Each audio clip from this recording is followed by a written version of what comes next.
Republican Speaker of Michigan House Jason Wentworth appointed Democrat State Representative Mary Manoogian to serve as a minority vice chair of the House of Representatives Committee on Energy. Representative Manoogian was also reappointed to serve on the House Committee on Commerce and Tourism.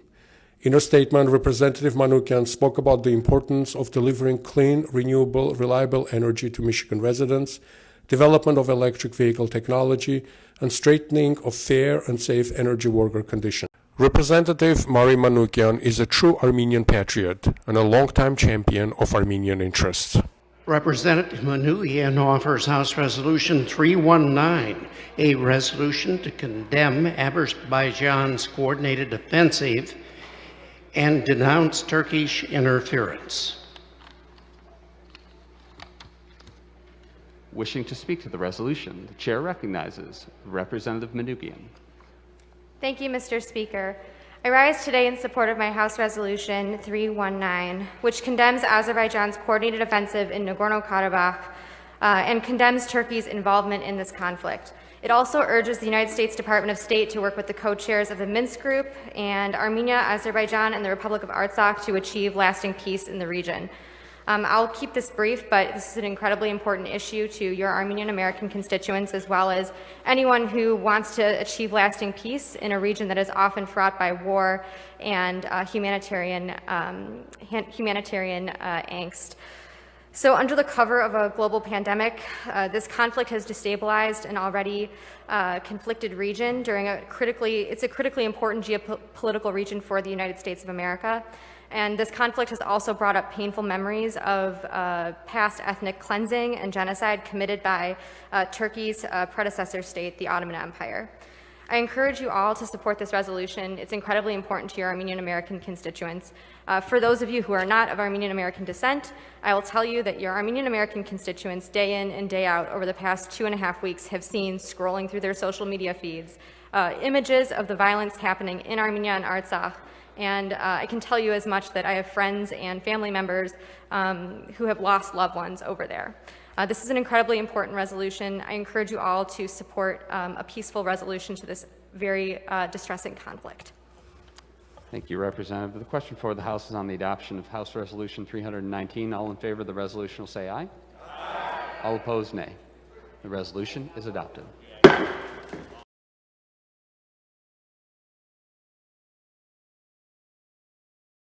This is a solemn and overwhelming day for me. I stand here on the floor of this great body as the first Armenian American woman to serve in the Michigan House of Representatives. I am humbled to have that honor, and it is a privilege to be joined today by so many leaders of Michigan's Armenian American community.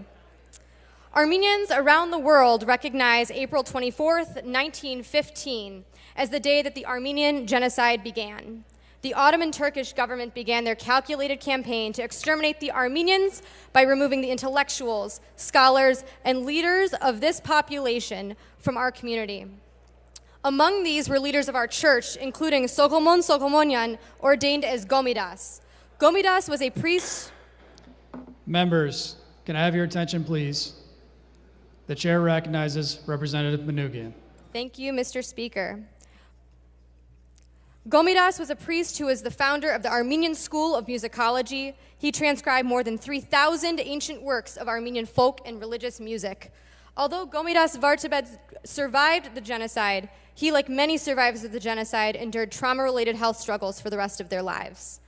From 1915 to 1923, over 1.5 million Greeks, Armenians, Assyrian Chaldeans, Syriacs, Aramaeans, Maronites, and many other Christians were subjected to torture, starvation, mass murder, and exile by the Ottoman Empire. This is a dark chapter of humanity's history, and it is vital that we remember it without revision or censorship. Like many Michiganders who are Armenian Americans, my ancestors were among those forced to flee in order to survive, leaving behind a homeland, language, culture, and community. My parents and grandparents often recall the stories of escape and survival that our family members told them. Children separated from parents, babies ripped from their mother's arms. 3 generations of my father's family lived in the home my grandparents owned in Allen Park. My grandparents, my father and his siblings, and my great-grandmother, a survivor of the Armenian genocide. When he was little, my father and grandmother shared a bedroom, and to this day, my father can vividly recall his grandmother startling awake in the middle of the night, crying and reaching for heart medication she kept on a table near her bed after having a nightmare about the trauma she endured during the Armenian genocide. Still, Armenian Americans in Michigan and indeed around the world persevered, became successful, productive members of our communities, and built a thriving diaspora in the land they now call home. Some of the most famous Armenian Americans were genocide survivors who settled in Detroit, including Alex Manoogian, nope, no relation to me, whose family gave back to both the Armenian American and Michigan communities through contributions in the arts, education, and culture. I can't even begin to imagine the fear, isolation, and uncertainty my family members and thousands of others felt during their treacherous journey to this country.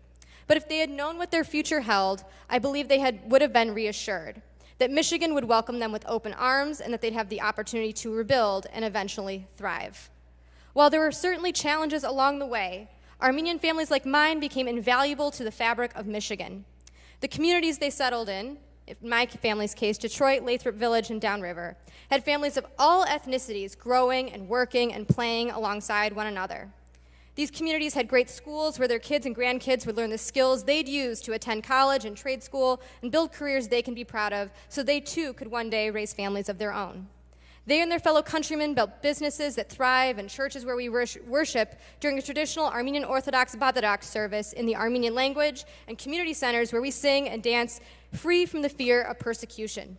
In this moment, I can only hope that Michigan will always be the place that it was for my ancestors and so many others, a shining beacon of hope and light in the darkest of times, accepting of those who need her most.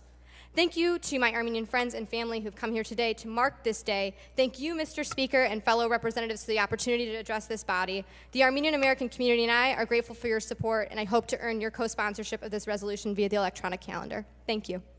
Thank you, Representative. The question for the House is the adoption of House Resolution 76. All those in favor of the resolution will say aye. Those opposed say nay. The resolution is adopted. For an introduction, the chair recognizes Representative Manoogian.